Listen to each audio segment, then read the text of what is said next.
apakah sama atau ada titik lain yang beda? Oke. Kombinasi sebetulnya ya, salah satunya di tangan juga. Jadi ini Kalau kita kanan, lihat nih kalau kiri lurusan kanan bebas gitu untuk tangan. apa? Kiri atau kanan bebas. Kalau ada ketentuan kanan. Oh, boleh kanan kiri, boleh kanan kiri. Boleh kanan kiri, kalau bisa distimulasi, ditekan dua-duanya secara bergantian juga nggak apa-apa, boleh. Nah, ini kita lihat, ini namanya titik HT7. Jadi di benar-benar pergelangan tangan. Di daerah, kita bilangnya daerah ulnar ya, jadi di daerah kelingking nih, lurus dengan kelingking. Nah, kita bisa tekan itu. Atau bisa juga sekarang gantian promosi. Oke, baik, Sobat Sehat sekalian, itu tadi pemaparan materi dari Dr. Irma Nareswari yang sangat luar biasa, sangat padat, dan saya yakin informasi yang sudah disampaikan tadi sangat bermanfaat buat sobat sekalian. Setelah menyimak penjelasan dokter tadi nih, ada beberapa pertanyaan yang ingin saya sampaikan mewakili sobat sehat sekalian. Nah, tadi dokter sempat ceritakan bahwa terkait terapi akupuntur untuk kesehatan mental ini melibatkan kolaborasi, diantaranya antara psikiatri dan juga dari pihak akupuntur sendiri, dok. Bisa diceritakan atau dijelaskan bentuk kolaborasinya itu secara realnya seperti apa, dok? Silakan. Iya, iya, sebetulnya memang sudah dari mungkin 10 tahun yang lalu kali ya. Jadi kolaborasi antara psikiatri dengan akupuntur itu sudah terjalin dengan baik. Jadi memang untuk mendiagnosa bahwa pasien ini depresi, pasien ini ansietas atau gangguan tidur, tentunya perlu diagnosa dari bagian psikiatri. Jadi diagnosanya harus tegak dulu.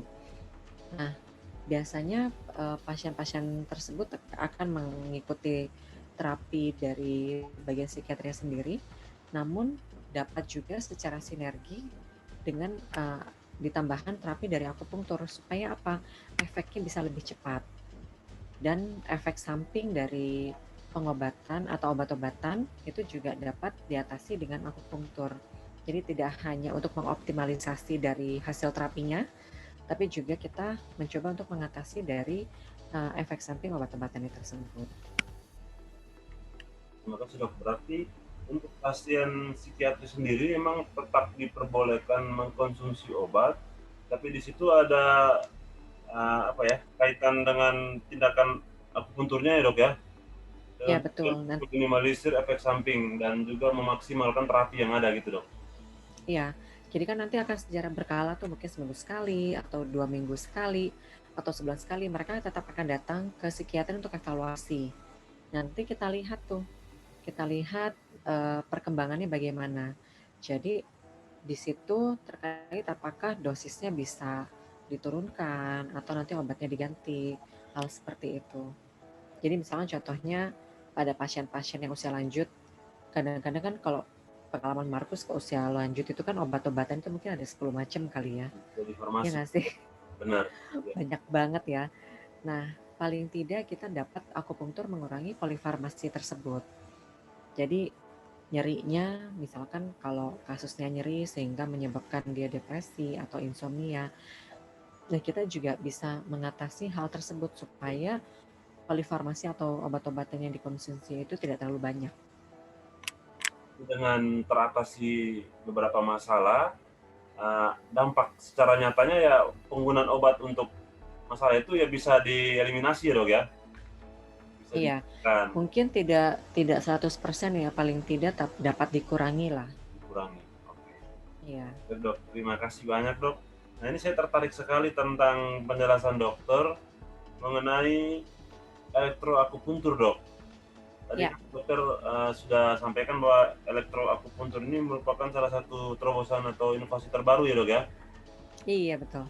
Ini untuk pengaplikasiannya sendiri di Indonesia, dok, itu seperti apa, dok, untuk elektroakupuntur? Apakah sudah ada di Indonesia, dan itu kalau misalnya sudah ada sejak kapan dok? Dan kira-kira kalau misalnya sobat set sekalian di rumah pengen mendapatkan layanan elektroakupuntur ini bisa kemana dok? Silakan.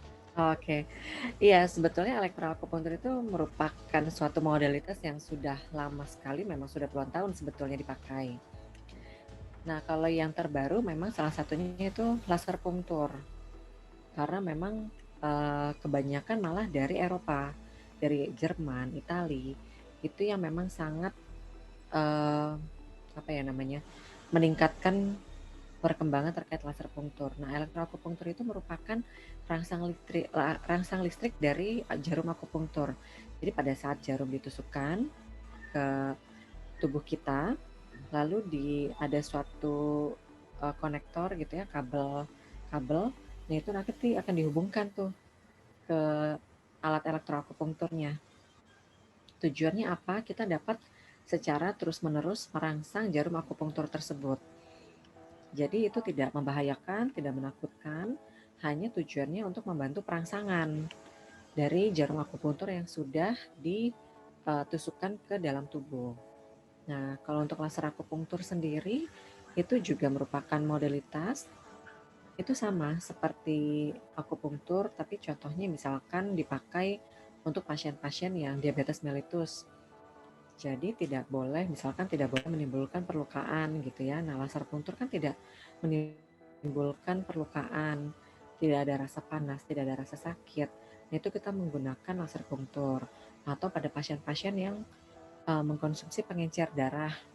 Nah, itu kita juga dapat memakai laser punctur tersebut. Atau pada anak kecil, bayi atau anak kecil gitu di bawah usia 18 tahun, kita biasanya juga menggunakan laser punctur tersebut. Selain tiga modalitas tersebut, akupunktur manual, elektroakupunktur atau laser punctur, ada juga sonopunktur seperti menggunakan gelombang suara seperti ultrasound. Itu untuk mengatasi juga nyeri-nyeri otot atau otot-otot yang kaku. Lalu ada juga tanam benang. Tanam benang itu tidak hanya untuk kecantikan, tapi juga untuk kesehatan. Contohnya misalkan pasien-pasien yang ada keluhan terkait GERD gitu ya. Kita sudah ada penelitiannya dengan bagian gastrohepatologi di FKUI RSCM. Jadi kita lakukan tanam benang supaya dia tidak perlu bolak-balik akupunktur. Misalkan dia harus seminggu 2 kali atau seminggu 3 kali. Nah ini dapat dilakukan tanam benang. Jadi benangnya itu akan terserap dalam waktu 6 bulan. Jadi kalau untuk pasien yang di luar kota gitu, misalnya kayak teman Markus di NTT gitu ya, misalkan datang nih mau akupunktur, kan nggak mungkin ya selama 3 bulan itu stay di Jakarta, dia harus balik gitu ke NTT. Nah biasanya kalau memang sesuai indikasi, kita akan berikan tanam benang tersebut supaya stimulasinya, perangsangannya itu bisa tetap terjadi dari titik akupunkturnya selama dia pulang ke NTT. Nanti 6 bulan lagi baru balik lagi di akupunktur. Terima kasih banyak dok buat jawabannya yang sudah sangat bisa ya mencerahkan sobat sekalian. Dok, ini pertanyaan selanjutnya. Tadi dokter sempat menjelaskan tentang metode laser yang memang diperuntukkan pada pasien dengan kriteria tertentu ya dok? Ya. Nah yang ingin saya tanyakan dok,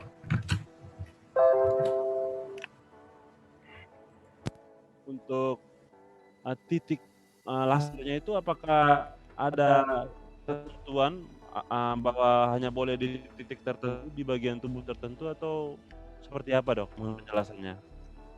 Oke. Ya sebetulnya laser itu merupakan modalitas yang memang kurang lebih mirip ya dengan akupunktur. Tapi mekanismenya memang berbeda.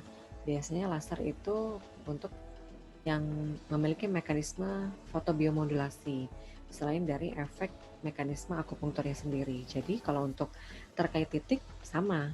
Jadi laser dapat digunakan di telinga, di kepala, maupun di bagian tubuh yang lain yang memang terdapat titik akupunktur. Oke, baik dok. Ah, berikutnya dok tentang metode tanam benang tadi yang sempat dokter jelaskan bahwa Mm-mm. akan ada tindakan penanaman benang dan emang untuk jangka waktunya emang bisa lebih dari 3 bulan ya dok ya. Iya, betul. Nah, nah ini penasaran nih dok untuk jenis benang yang ditanam itu apakah ada Iya. kandungan obatnya atau seperti apa dok? Oh enggak, benangnya ini adalah benang, mungkin Markus tahu, ada catgut, Oh ada juga catgut ya, PDO, ya, sama ya polydioxanon. baik. Ya, jadi memang benang-benang ini yang dipakai dalam operasi ya, biasanya ya. Betul. Misalkan contohnya sesar, operasi sesar. Jadi Terus benangnya itu benangnya akan mudah terserap. diserap tubuh ya. Betul, nantinya Ya. akan diserapkan ke dalam tubuh. Jadi pas saat penanaman itu tidak perlu pembedahan. Jadi benangnya itu sudah apa namanya, nempel gitu ya, udah jadi satu di jarum, di needle. Oh iya Nah, iya. pada saat ditusukkan ke dalam tubuh, benangnya tertanam, tertinggal di tubuh, jarumnya kita tarik. Oh iya. Gitu. Jadi Jadi tidak perlu tujuannya memang pembedahan. ya dok. Berarti saya tangkap nih maksudnya tujuannya agar benang tersebut tetap kontak dengan titik akupunturnya gitu dok. Yes, iya, Sehingga betul, tetap tujuannya memberikan gitu. efek dalam jangka waktu yang lama gitu ya dok ya. Lebih panjang, betul. Oh ya, luar biasa ya. Oke, baik. Terima kasih dok. Pertanyaan berikutnya tentang metode untuk mengatasi tadi dok kondisi ansietas, terus kondisi stres atau insomnia. Tadi kan dokter sampaikan bahwa bisa digunakan metode elektroakupuntur.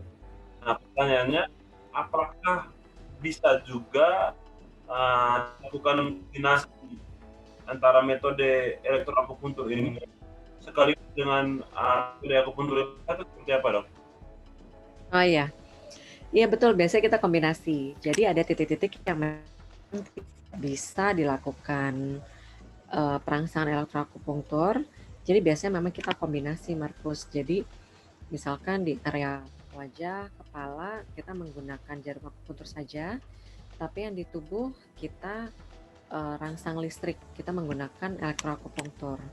Jadi efeknya memang lebih optimal lagi. Oh, kalau untuk kapan sih kita pakai elektroakupunktur gitu ya? Benar. Kalau akupunktur pada pasien yang tidak menggunakan atau terjadi gangguan jantung atau menggunakan pacemaker.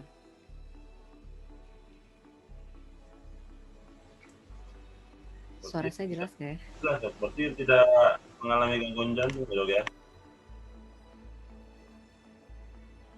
Ya, karena kan memang ada rangsang listrik ya. Jadi tidak diharapkan memang terjadinya gangguan konduktivitas dari listrik tersebut. Ya baik dok, ini sebenarnya penjelasan dokter tadi sudah sekaligus menjawab pertanyaan saya berikutnya. Gitu. Tadi saya tanya tentang Oke.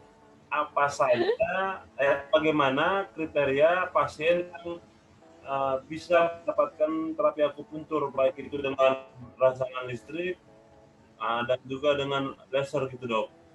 Karena kan kita ketahui bahwa tidak setiap pasien bisa gitu ya dok ya. Kira-kira batasan-batasannya itu seperti apa? Selain tadi adanya gangguan itu nggak boleh dok? Iya, jadi memang keamanan akupunktur gitu ya. Iya. Jadi memang kalau akupunktur memang relatif aman, efek sampingnya minimal. Kapan sih akupunktur tidak boleh diberikan? Misalnya pada pasien-pasien kanker yang memang kondisinya sudah tidak stabil. Suaraku jelas ya? Jelas. Oke. Yang memang kondisinya tidak stabil secara hemodinamik. Nah, lalu misalkan pada pasien yang neutropeni sekitar 5.000 atau pasien yang trombositopeni kurang dari 50.000 trombositnya karena dampak terjadi pendarahan itu tinggi sekali. Lalu misalkan pasien yang gula darahnya itu tidak terkontrol. Itu tidak boleh dilakukan dengan jarum akupunktur, tapi boleh dilakukan dengan laser punktur. Karena tidak ada Gitu. rujukan. Ya? Karena memang tidak ada perlindungan gitu ya, Dok. Ya. Lalu misalkan pada pasien hamil, wanita hamil, itu harus dengan precaution, bukan tidak boleh, tapi dengan precaution. Jadi tidak dilakukan penusukan misalnya di daerah panggul belakang atau di daerah perut bawah. Tapi boleh nggak akupunktur untuk mengatasi mual muntah, insomnia pada ibu hamil? Boleh, karena titik-titik tersebut aman digunakan. Tuh. Terus kapan kita tidak boleh menggunakan akupunktur? Salah satunya juga misalkan ada area tumor di area titik akupunktur, atau ada luka di area titik akupunktur.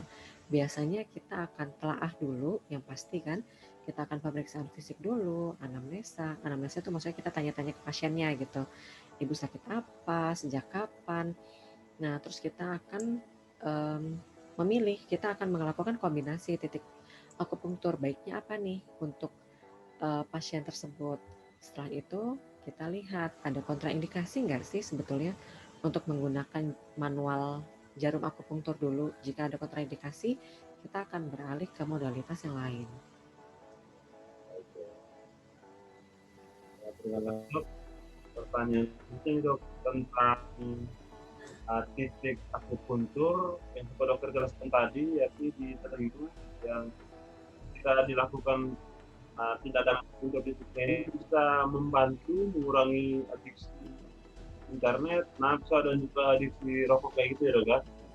Nah, pertanyaan untuk titik-titik ini, apakah hanya bisa dilakukan menggunakan jarum atau yang menggunakan teknik akupresur atau penekanan titik-titik penekanan secara manual menggunakan tangan pada telinga, Dok?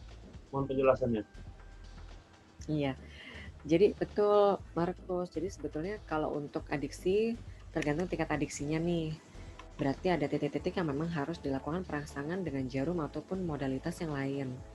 Tapi misalkan kalau kita ada rasa stres, cemas, tapi mungkin tingkatnya ringan ya, tapi ringan beratnya tetap harus mungkin psikiater atau psikolog nanti yang akan mendiagnosa. Nah, tapi untuk sehari-hari, membantu sehari-hari, kita juga bisa melakukan acupressure. Apa sih sebetulnya acupressure itu? Jadi perangsangan titik akupunktur dengan menggunakan penekanan. Bisa dengan menggunakan tangan, maksudnya anggota tubuh sendiri secara mandiri, atau kita juga bisa menggunakan alat bantu. Bisa dengan biji-bijian, jadi kita ada modalitas juga untuk bantu acupressure, jadi itu ada biji-bijian yang tertempel kayak di plaster gitu. Nah, itu kita bisa tempelkan di area tubuh tertentu, atau bisa menggunakan logam atau batu-batuan. Jadi modalitasnya banyak. Contohnya titik yang bisa membuat kita juga merasa tenang, lalu bisa menurunkan nadi. Misalkan kita cemas, mau nggak mau, kadang-kadang kita ngerasa deg-degan gitu ya. Untuk mengatasi itu paling tidak cemas atau stres yang yang akut gitu. Misalnya kayak kita diminta untuk jadi public speaker, atau kita mau ujian gitu ya, kuis mendadak atau hal lain sebagainya. Jadi kita bisa salah satunya menekan titik ini. Nah, kelihatan nggak ya tangan saya ya? Nah, tiga jari dari pergelangan tangan. Nah, kita ukur 3 jari pergelangan tangan. Titik ini yang nantinya akan ditekan. Oke. Kenapa? Di bagian tengah ya, titik yang bagian tengah ya. Betul, di tengah-tengah dari tangan ya.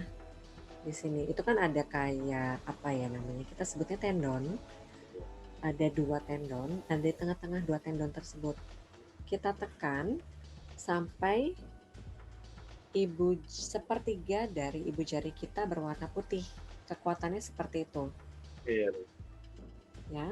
Iya. Jadi kita tekan seperti ini sekitar 20 sampai 30 detik. Ya. Nah, penekanan ini bisa dilakukan 3 sampai 5 kali sehari. 3 sampai 5 kali sehari, Dok, ya. Ini untuk Iya. iritasi atau tujuan mengurangi kecemasan ya, Dok, ya, Dok? Iya, bisa mengurangi kecemasan juga. Lebih kalau satu titik itu sih sebenarnya bisa lebih untuk mengurangi kecemasan atau stres. Atau itu juga titik ajaib ya, titik yang memang sangat bermanfaat untuk mengurangi mual. Oh, yang Jadi, tadi ya, Dok? Iya. ya, Yang tadi ya, Dok? kenapa? Titik yang tadi yang dokter jelaskan ya. Iya, Kita bisa titik yang tadi. mengurangi mual ya. Jadi nama titiknya itu PC6. PC6 ya. Titik akupunktur PC6. PC6 ya. Jadi titik tersebut tidak hanya mengatasi stres, tapi bisa juga mengatasi mual muntah. Biasanya pasien apa sih yang kita kasih titik tersebut? Wanita hamil. Biasanya trimester pertama itu kan terjadi mual muntah gitu ya. Itu bisa juga menggunakan titik tersebut. Lalu pasien-pasien yang mendapat kemoterapi sehingga bisa efek sampingnya muncul muntah atau mual. Itu juga bisa kita berikan titik tersebut. Kalau untuk titik akupressur dengan indikasi mengurangi mengatasi kebiasaan yang ketidur insomnia, jadi mana apakah sama atau ada titik lain yang beda? Oke. Kombinasi sebetulnya ya, salah satunya di tangan juga. Jadi ini kita lihat nih urusan apa? Kiri atau kanan bebas. Ada ketentuan kanan. Oh, boleh kanan kiri, boleh kanan kiri. Boleh kanan kiri, kalau bisa distimulasi, ditekan dua-duanya secara bergantian juga nggak apa-apa, boleh. Nah, ini kita lihat, ini namanya titik HT7. Jadi di benar-benar pergelangan tangan. Di daerah, kita bilangnya daerah ulnar ya, jadi di daerah kelingking nih, lurus dengan kelingking. Nah, kita bisa tekan itu. Atau bisa juga, sekarang gantian promosi, kita ada YouTube ini loh, YouTube Departemen atau Prodi. Di situ ada juga video kita terkait kesehatan mental selama pandemi. Nah, di situ udah ada gambar-gambar titiknya juga. Boleh dilihat untuk ininya ya, boleh dikulik kembali ya. Nama YouTube-nya apa? Jangan lupa like, share, and comment. Nama YouTube-nya nanti aku share ya. Oke, baik, Dok. Nanti biar saya kasih keterangan di bawah, Dok. Oke. Dok, mungkin terakhir nih, Dok, ya, pertanyaan dari saya mewakili sobat sehat sekalian. Nah, untuk saran pelayanan kesehatan, Dok, yang sudah ada pelayanan akupunturnya dalam ini pelayanan medis akupuntur, Dok, selain di RSCM itu saat ini di Indonesia ada di rumah sakit mana aja, Dok? Oke, sebenarnya memang sudah banyak, terutama memang tersebar, sebagian besar memang tersebar di Jakarta, tapi di Jogja sudah ada, di Malang, di Surabaya, di Aceh, Aceh juga ada ya, Pekanbaru, Medan, yang belum NTT tuh, iya, NTT. yang belum ada NTT. Iya, Dok. Jadi memang spesialis akupunktur memang sudah banyak tersebar. Di Bandung juga ada gitu ya. Kalau di Jakarta sendiri memang banyak, selain di RSCM, di sekitar Jakarta Pusat, di Hermina Jatinegara ada, di Antam Jakarta Pusat ya, Antam. Terus di Karoles ada di depan RSCM. Mantap. Atau di Bunda, Menteng. Bunda banyak Harapan sih, Kita ya, Dok? sudah banyak. Iya, Bunda, THT, rumah sakit THT yang diproklamasi Ya, itu juga ada. sudah ada ya dok ya. Nah ini mudah-mudahan dok dengan adanya video diskusi kita malam hari ini dok, rekan-rekan saya, sobat sehat yang ada di NTT dok ya khususnya, Mudah-mudahan mungkin termotivasi untuk ini ya membuka wawasan ya. iya dok. Mudah-mudahan bisa membuka wawasan dan bisa bermanfaat lah untuk membantu mengatasi ini ya kecemasan, kebiasaan susah tidur tadi, stres, dan mudah-mudahan dengan adanya diskusi ini, informasi yang kita berikan bisa membantu meningkatkan kesehatan mental sobat sehat sekalian. Mungkin itu saja dari saya dok. Sebelum kita mengakhiri ngobrol asik kita pada malam hari ini, ngulik episode 8 ya dok ya. Ini sudah memasuki episode ke-8. Saya mohon closing statement dari dokter untuk sobat sehat sekalian. Silakan dok. Ya, terima kasih atas kesempatannya Markus. Terapi akupunktur merupakan suatu terapi pilihan sebetulnya di area, terutama di area pandemi ini. Jadi terapi akupunktur memang terapi yang relatif aman dengan efek samping yang minimal jika dilakukan oleh tenaga yang memang berkompeten. Jadi jika teman-teman sobat sehat sekalian ingin berkolaborasi dengan dokter-dokter yang lain atau ingin mengkombinasikan terapinya atau secara single terapi datang ke akupunktur untuk mengatasi gejala yang dirasakan, silahkan datang untuk berkonsultasi. Insya Allah nanti pasti kita akan memberikan yang terbaik. Oke, iya. Terima kasih banyak dok. Assalamualaikum warahmatullahi Thank you ya. wabarakatuh ya. Sampai jumpa lagi di ngulik episode Waalaikumsalam. berikutnya. Oke, terima Sukses kasih selalu banyak dok. Ya, Markus. amin. Sukses Thank you juga ya. buat dokter. Ya, sama-sama dok. Mohon maaf nih sudah menyita waktunya. Salam untuk keluarga dok. Enggak lah, happy banget. Salam juga ya. Iya Sehat dok. selalu. Amin.